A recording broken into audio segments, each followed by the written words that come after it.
class we will discuss about the second chapter of your this class, which name is New Kings and Kingdoms.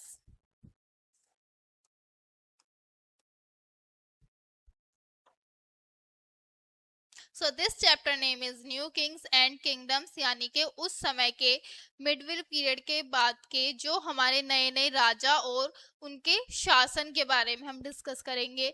During the medieval period north and south India become closer to each other. Medieval period के दौरान जो हमारा north और south India था वो एक दूसरे के पास आना स्टार्ट हो गए थे, एक दूसरे के साथ अच्छा संपर्क होना स्टार्ट हो गया था उनसे. Now Vindhya mountains and Deccan become a link और a two way bridge between the north and the south. North और साउथ के बीच में जो हमारा विंध्या माउंटेन और डेक्कन था वो एक लिंक की तरह, ब्रिज की तरह काम करता था उन दोनों नॉर्थ और वेस्ट को, नॉर्थ और साउथ को मिलाने के लिए. The kingdoms of north and south tried to expand their kingdoms in each territory. North और साउथ के जितने भी राजा थे वो लोग क्या कोशिश करते थे, अपनी जो टेरिटरीज हैं उनको ज्यादा से ज्यादा बढ़ाया जाए. The religious movements from south were spread to the north. Thereafter many Brahmins from the north were invited to settle down in the south. जो रिलीजियस मूवमेंट थे वो कहाँ, from south were spread to the north. वो कहाँ spread हो रहे थे, south से नॉर्थ की तरफ स्प्रेड हो रहे थे. और बहुत से ब्राह्मण्स को क्या किया जा रहा था, इनवाइट किया जा रहा था. किस लिए, कि वो साउथ में आकर सेटल हो जाएं. The important kingdom was flourished in the northern part of Deccan. So हमारा नेक्स्ट है topic tripartite struggle of for Kannauj. Kannauj के लिए एक त्रिमुखी स्ट्रगल किया गया था, उसके बारे में डिस्कस करेंगे. Kannauj was situated on the banks of the Ganga in UP. Therefore on the city attract many rulers captures. जो हमारा कन्नौज है वो गंगा के तट पर बसा हुआ है, इसी कारण वो बहुत सारे शासकों को, बहुत सारे राजाओं को अट्रैक्ट करती थी. वो इसी अट्रैक्ट करती थी और इसी वजह से सभी राजा, सभी शासक क्या चाहते थे कि गंगा के पास जो ये कन्नौज बसा हुआ है इस पर हमारा अधिकार हो. 3 kingdoms who struggled for it were Palas, Pratiharas and Rashtrakuta. उसी समय मिडविल पीरियड में एक ही समय पर 3 शासकों को, पाल्स को, प्रतिहार्स को और राष्ट्रकूट के बीच में एक बहुत ही गर्मा गर्मी हुई थी, बहुत ही ज्यादा लड़ाइयां हुई थी, स्ट्रगल्स हुए थे कि कौन गंगा के पास जो बसा हुआ कन्नौज है उस पर शासन करेगा. The Rashtrakuta and Palas dreamed of extending their influence over the Gangetic planes.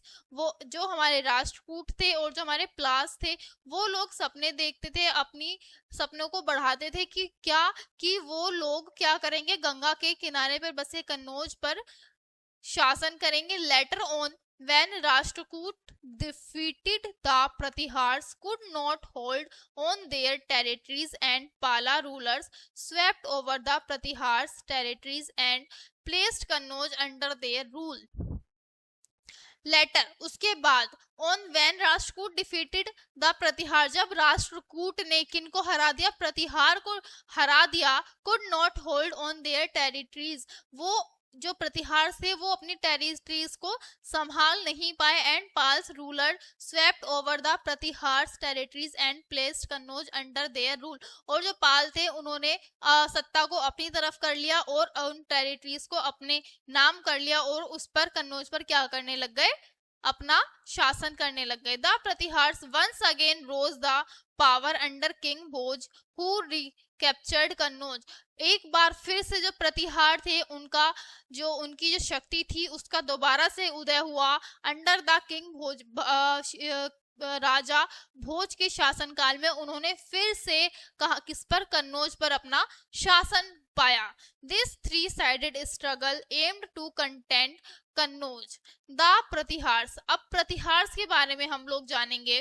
The Pratiharas were also known as Gurjara Gujar Pratihars because they descended from the Gujars who had entered India over the हंस। प्रतिहार्स को गुजर के नाम से भी जाना जाता है, क्यों?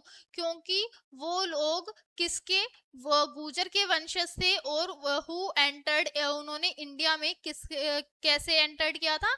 हंस के द्वारा एंटर्ड किया था। The first ruler of the dynasty was Naga Bhatta. उनके शासन का पहले राजा कौन थे शासनकाल के? Naga Bhatt.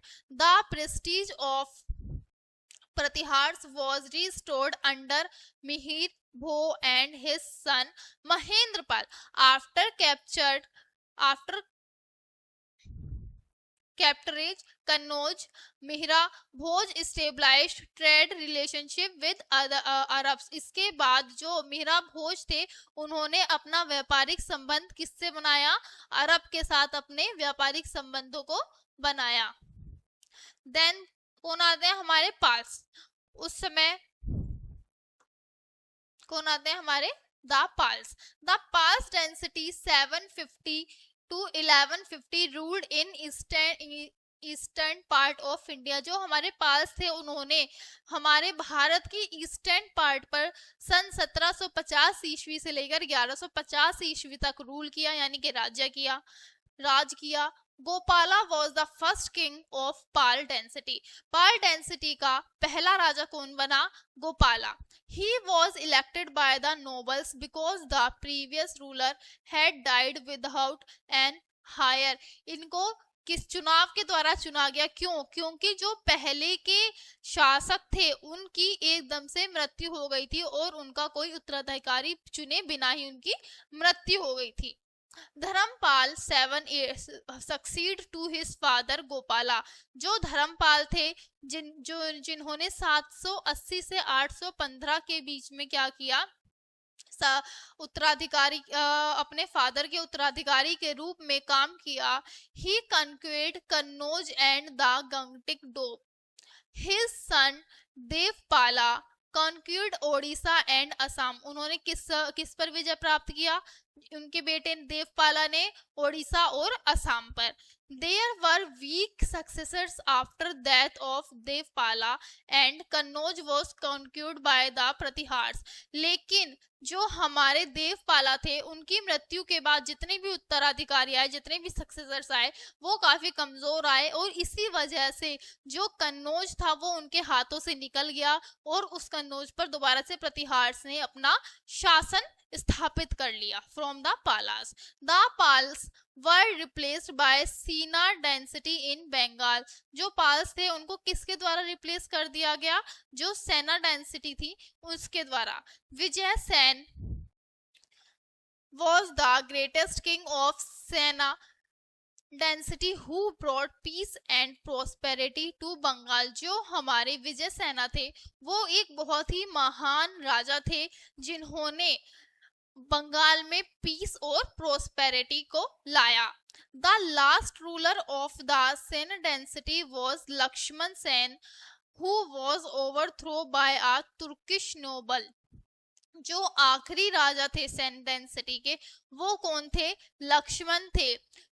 who was overthrown by a Turkish noble Bekhtiyar Khilji and Bengal was also passed into the hands of Muslim। और उसके बाद जो हमारा बंगाल था वो किनके हाथों में चला गया? मुस्लिम्स के हाथों में चला गया। द राजपूत। अब हम बात करेंगे उस समय के राजपूतों के बारे में, यानी कि मिडविल पीरियड में जो हमारे राजपूत थे उनके बारे में डिस्कस करेंगे हम।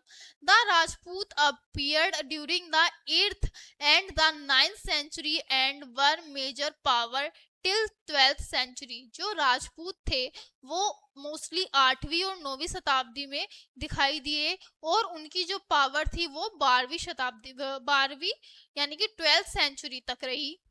They ruled in the area of West India and modern Rajasthan. जो राजपूत थे उन्होंने मोस्टली जो रूल किया था वो भारत के वेस्ट यानी के पश्चिमी भाग पर क्या किया? अपना शासन किया। जो आज के मॉडर्न इंडिया का कौन सा भाग है? Rajasthan. The term Rajput means the son of king. Rajput का मीनिंग क्या होता है? राजपूत का मीनिंग होता है किसी राजा का बेटा। It is said that they belong to the Kshatriya caste. ये माना जाता है कि जो राजपूत हैं वो क्षत्रिय कास्ट के होते हैं। They were either the sun family Suryavanshi और द मून फैमिली चंद्रवंशी। ये माना जाता है जो ये जितने भी राजपूत होते हैं ये या तो सूर्यवंशी होते हैं या फिर चंद्रवंशी फैमिली से बिलोंग करते हैं। The 4 classes of Rajput instead there descent to be from the fire family. वो या तो फायर फैमिली से बिलोंग करते हैं। They were Pratihars, Chauhans, Solankis and Paramars. The Pratihars ruled in the region of Kannauj. जो हमारे प्रतिहार्स थे उन्होंने कन्नौज पर राज किया। जो चौहान थे उन्होंने सेंट्रल जो मध्य राजस्थान था उस पर अपना राज किया, शासन किया। जो सोलंकीज थे उन्होंने कटिवार पर अपना शासन किया। जो पारमर्स थे उन्होंने मालवा रीजन पर शासन किया। So the Rajput were known for their valuer loyalty, honesty and bravery. जो हमारे राजपूत हैं वो किन किन कामों की वजह से जाने जाते हैं? अपनी वैल्यूअर के बारे में, अपनी लॉयल्टी के वजह से, अपनी ऑनेस्टी के बारे में और अपनी ब्रेवरी, इन सभी चीजों की वजह से उनको जाना जाता है। One major drawback was that there were always fighting among themselves and remained united. एक चीज जो उनके बारे में एक गलत प्रभाव देती है, एक बुरा प्रभाव बताती है, वो क्या है कि वो हमेशा एक दूसरे से लड़ते ही रहते थे। उन लोगों में कभी भी कोई एकता नहीं रहती थी। Then Ghaznavis. The Mahmud of Ghazni was a Sunni Muslim. जो हमारे महमूद गजनी थे वो कौन थे? एक सुन्नी मुस्लिम थे। जैसा कि आप लोगों को पता होगा कि 2 तरह के मुस्लिम होते हैं, सिया मुस्लिम एंड सुन्नी मुस्लिम। तो जो हमारे महमूद गजनी थे वो कौन से मुस्लिम थे? वो थे Sunni Muslim. Who began his raids into India in 1000 to 1025। These Sunni Muslims known as Ghaznavids। इन्हीं सुन्नी मुस्लिम को क्या बोला गया? गजनविद्स। They ruled in the Khorasan region around modern day Pakistan. इन लोगों ने कहां पर रूल किया? खोरासन पर, जो आज का पाकिस्तान है। वो प्रेजेंट में उन लोगों ने उस समय जिस जगह पर क्या किया था, शासन किया था, वो प्रेजेंट में पाकिस्तान बन चुका है। Mahmood Ghazni was the son of सैबुक्तिगिन। जो हमारे महमूद गजनी थे वो सैबुक्तिगिन के बेटे थे। He called himself the lord of the whole territory। वो अपने आप को पूरी टेरिटरी का क्या मानता था? भगवान मानता था। Mahmood Ghazni conducted 17 raids into India between 1001 to 1025। Mahmood Ghazni ने भारत में कितनी 7 आक्रमण किए। कब? 1001 से लेकर 1025 के बीच में। He looted temples. वो मंदिरों को लूटता था। And plundered their wealth. He destroyed many temples and sent the wealth of Ghazni. उन्होंने बहुत सारे किनको मंदिरों को लूटा और जितनी भी धनराशि, जो भी चीजें वो लूटते थे, किसको भेज देते थे? वो सारी वेल्थ गजनी को भेज देते थे एंड समरकंद को भेज देते थे। Mahmud Ghazni died in 1030। जो महमूद गजनी थी उनकी डेथ कब हुई? 1030 में। The Ghazni power in northern India continued in 1187। जो गजनी की पावर थी वो नॉर्थर्न इंडिया में कब तक कंटिन्यू रही? 1187 तक। They popularised Persian culture in India. उन्होंने फिर क्या हुआ कि इंडिया में कौन सा कल्चर पॉपुलर हुआ? Persians poet Firdausi who wrote Shahnama lived in the court of Ghaznavis. Al-Biruni, the author of the Kitab Hind and a great astronomer had come with Mahmud Ghazni to India. देखो ये आपको picture दी हुई है किसकी, महमूद गजनी की, और ये क्या कर रहा है, जो हमारी जितने भी मंदिर की मूर्तियां वगैरह है उनको तोड़ रहा है और क्या कर रहा है, लड़ाई झगड़े कर रहा है, आक्रमण कर रहा है। Reconstructing history. The history of Bengal mentions that Bengal had entered a phase of instability in the 8th century. जो बंगाल की हिस्ट्री है वो ये मेंशन करती है कि बंगाल जो था उसमें कब 8th सेंचुरी में काफी ज्यादा ही इनस्टेबिलिटी थी। बंगाल वॉज रूल्ड बाय शाहनका, वो उस पर किनका शासन था, शशांका का शासन था। व्हेन हर्षवर्धना रूल्ड कन्नौज, जब हर्षवर्धन किस पे रूल कर रहे थे, कन्नौज पर रूल कर रहे थे।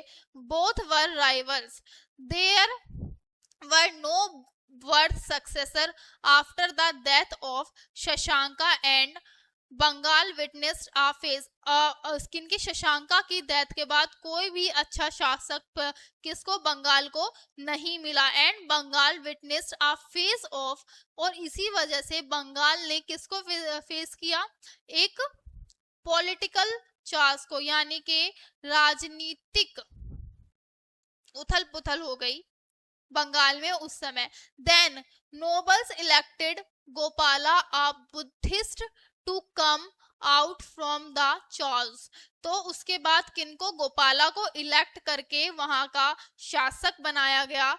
Buddhist religion prospered under the Pals and many Tibetan lamas visited the kingdom. They patronized the Nalanda University and founded a new university to cold Vikramshila. उन्होंने नालंदा यूनिवर्सिटी के बारे में क्या किया, पैटर्नाइज किया और एक नई यूनिवर्सिटी को खोजा जिसका क्या नाम था, Vikramshila.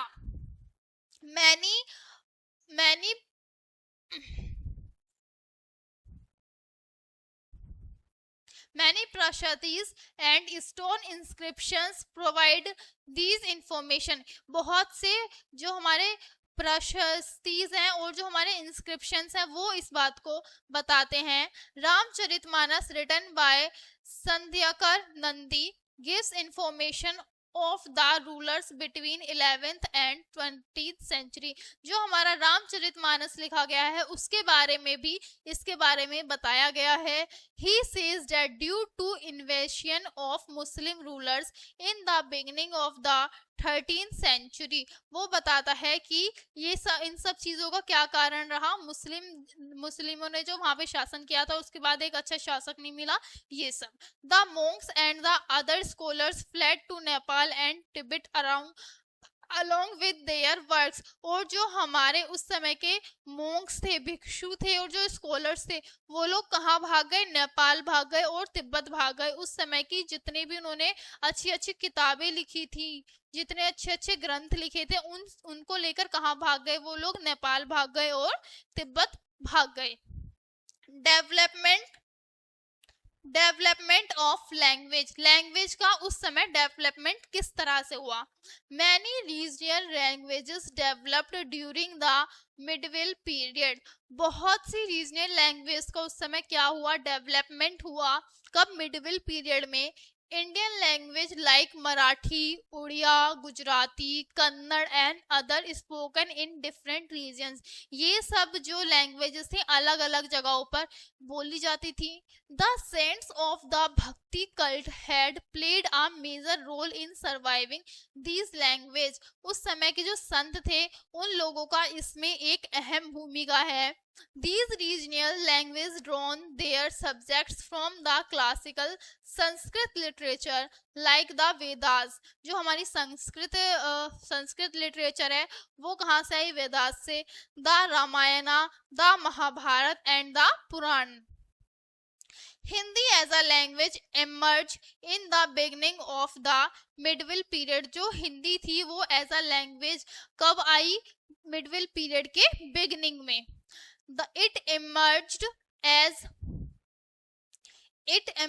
as upper Aframsha in the 7th century, later replaced by खड़ी बोली, और बाद में इसको किससे रिप्लेस कर दिया गया, खड़ी बोली से रिप्लेस कर दिया गया इन द 19th सेंचुरी में। The term Hindi is derived from Sanskrit, जो हमारा शब्द है हिंदी वो कहाँ से लिया गया है, संस्कृत से। It is written in Devanagari script and has come from Brahmani script 500 BC।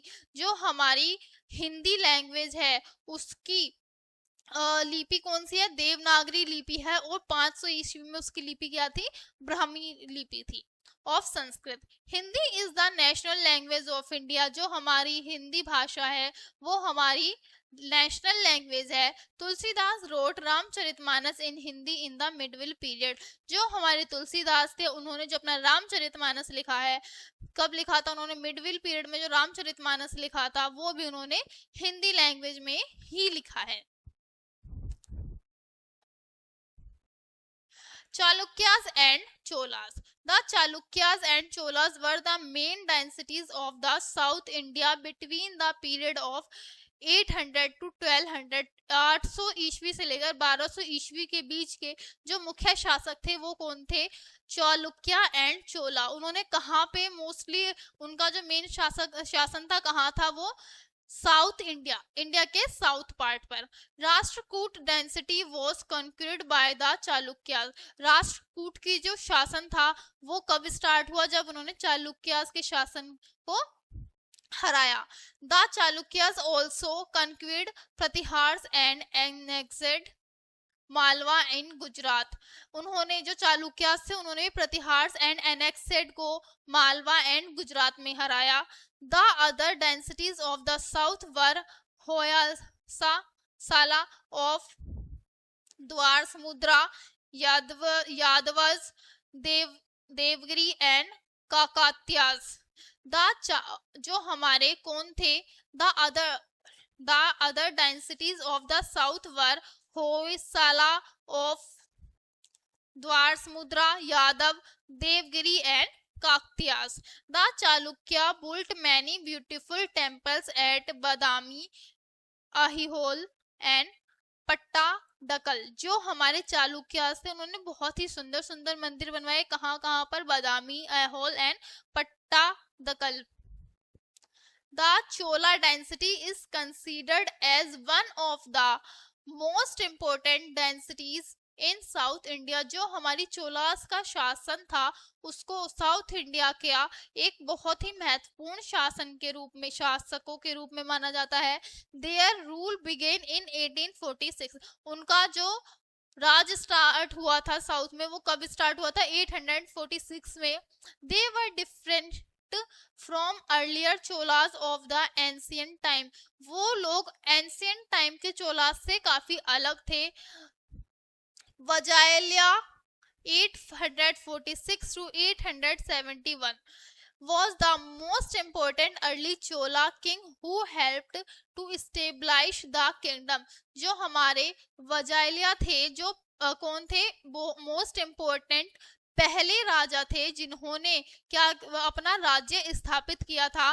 The political boundary of Chola empire extended from whole of Coromandel coast, the southernmost part of India, to Sri Lanka, Maldives, Iceland and Java now and Indonesia Iceland।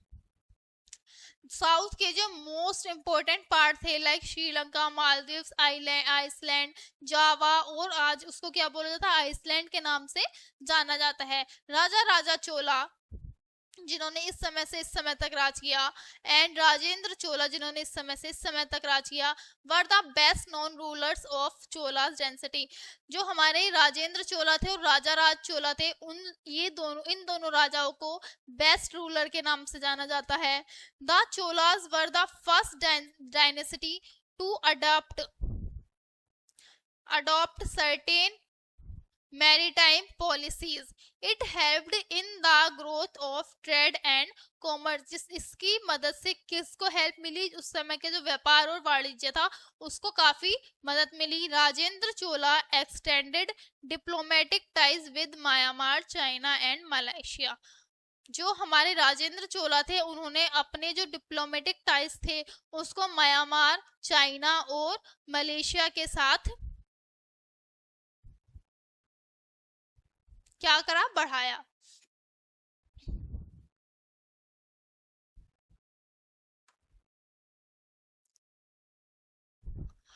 agrarian expansion in Tamil region.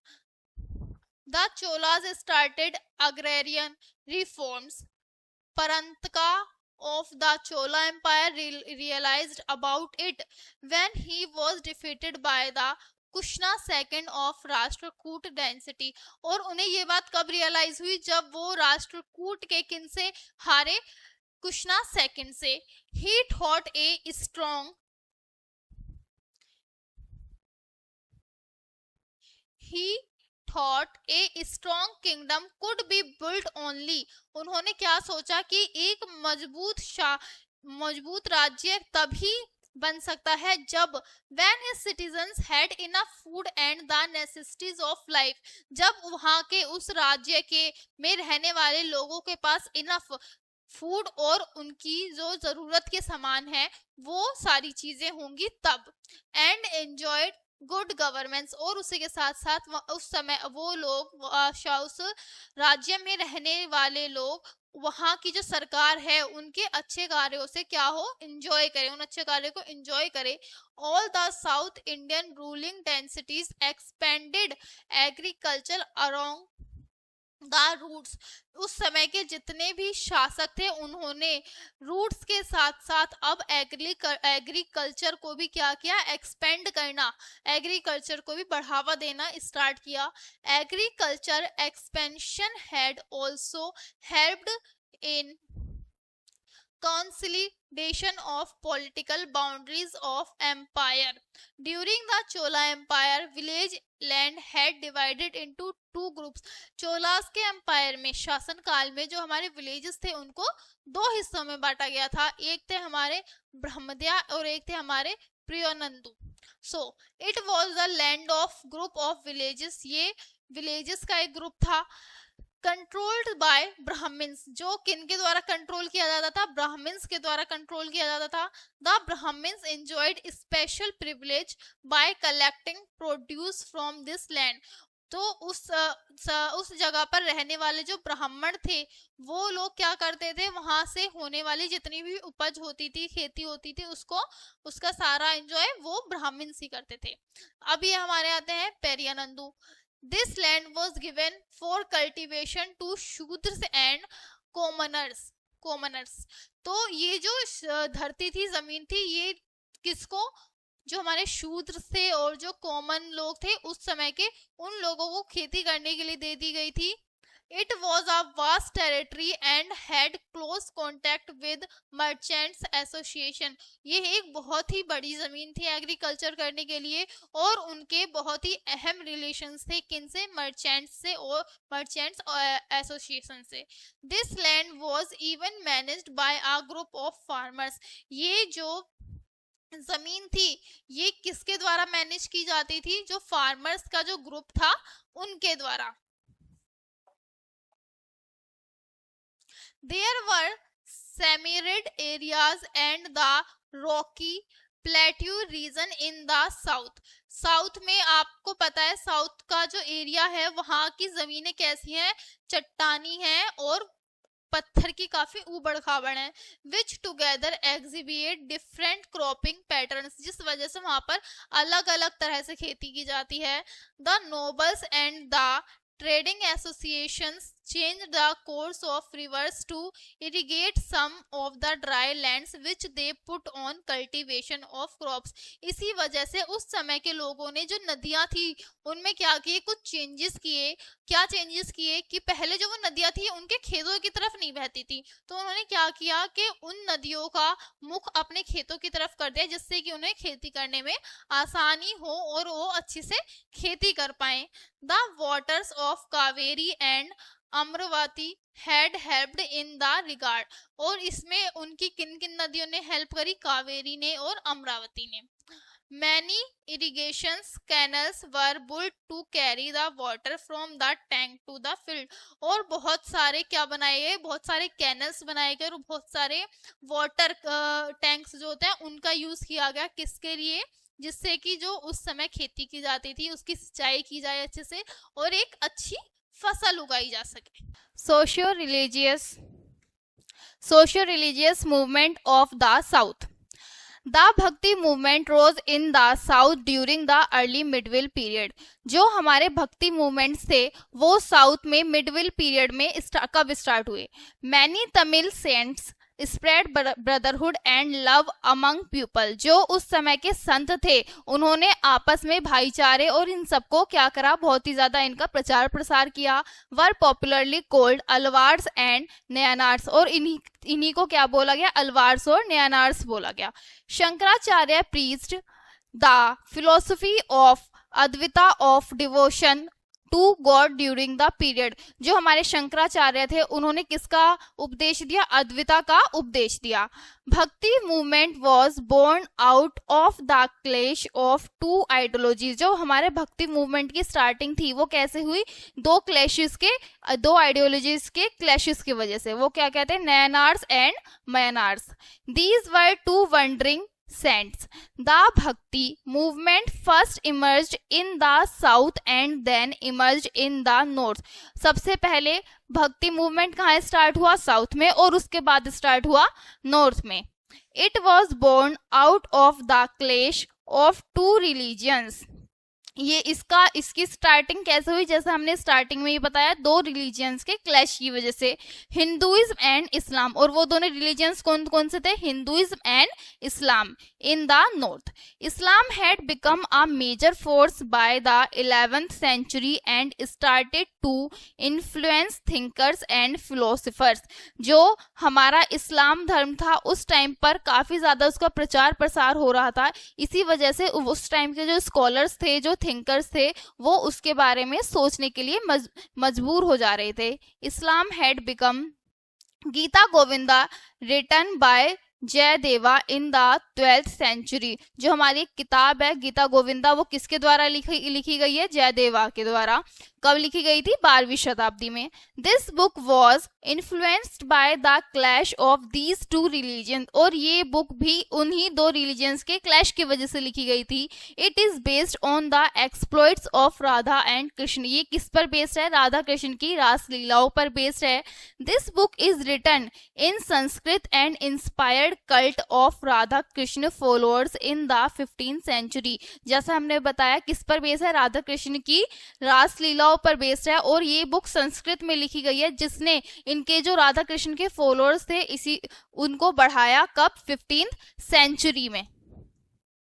Then link between political and economic process. जो हमारी क्या link थी उस समय economic और political process के बीच में। The link between political and economical process existed since beginning of the human communities. ये जो लिंक थी ये मानव समाज के निर्माण होते ही स्टार्ट हो गई थी। हमेशा से ही जो हमारे पॉलिटिकल लिंक्स थी और इकोनॉमिकल जो प्रोसेस था, इन दोनों के बीच में कुछ ना कुछ लिंक रही थी। This link stabilises the relation between the two. Population also moved according to the economic necessities। जो हमारी पॉपुलेशन थी, जो उस समय के लोग थे, वो भी एक जगह से दूसरी जगह पर किसके अकॉर्डिंग मूव करते थे, वहां की इकोनॉमिक कंडीशन के according.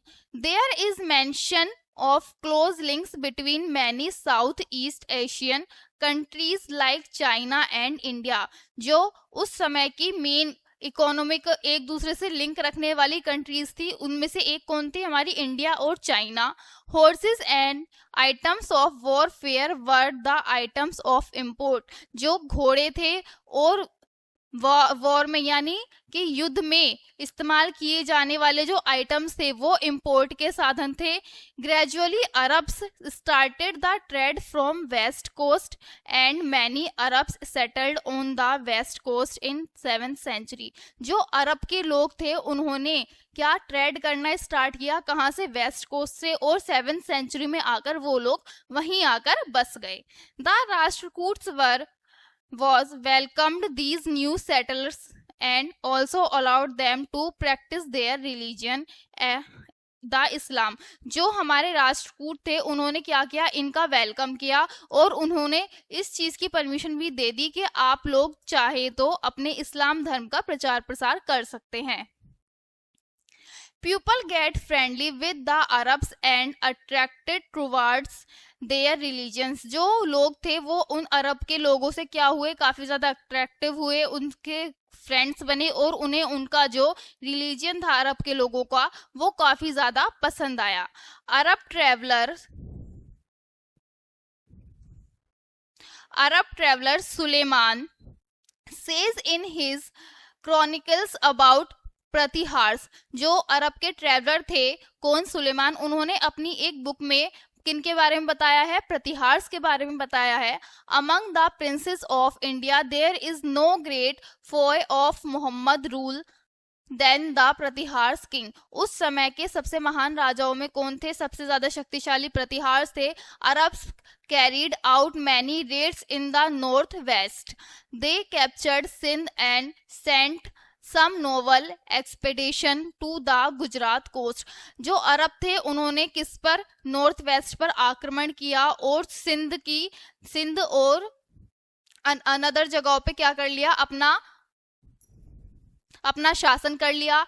The Chalukyas king Vikramaditya second and his Fortis stopped the Arabs. और उसके बाद जो चालुक्य के किंग थे, क्या नाम था उनका, विक्रमादित्य सेकंड, उन्होंने उसको रोका, किनको, अरब्स को रोका। The Arabs and Europeans wanted to control the sea routes for economic and political reason during the medieval period. जो यूरोपियन और अरब्स थे वो लोग क्या चाहते थे, जो सी रूट्स थे उन पर अपना कब्जा करना चाहते थे और इकोनॉमिकल और पॉलिटिकल रीजन की वजह से। The Cholas and built had built their vast empire only on naval strength, but जो चोलास थे वो क्या थे, उनका वो एक विशाल साम्राज्य बनाना चाहते थे, but Rajput kingdoms were busy fighting among themselves. और जो राजपूत थे वो तो एक दूसरे से ही लड़ाई झगड़ा करने में बिजी रहते थे। They ignored the strength of navy. इसी वजह से उन्होंने नेवी की जो वो स्ट्रेंथ थी उसको क्या कर दिया, इग्नोर कर दिया।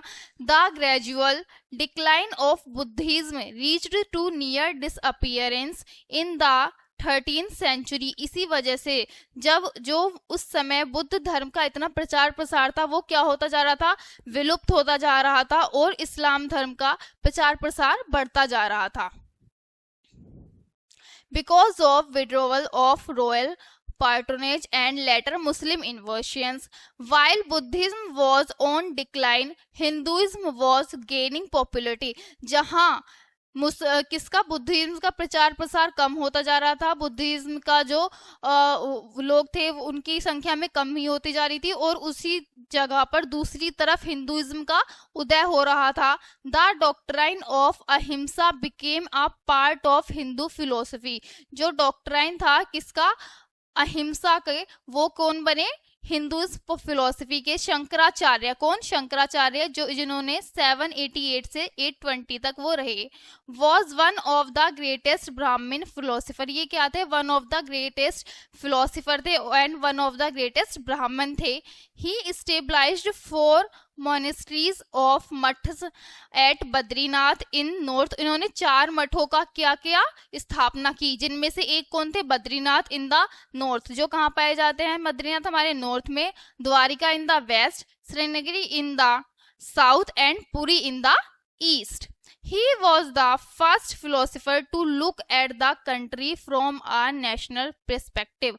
वो पहले ऐसे फिलोसफर थे जिन्होंने कंट्री को किसके दृष्टिकोण से देखा। ही वॉज द, कहाँ गए हम, he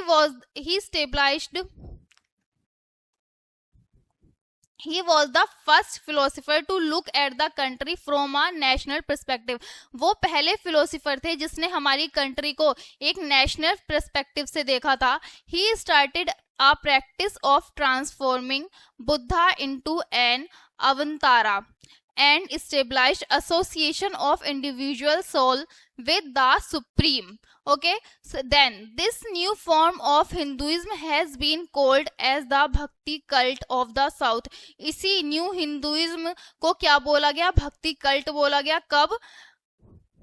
मिडविल पीरियड में. Ramanuja 160 to 118 was the other well known भक्ति सेंट.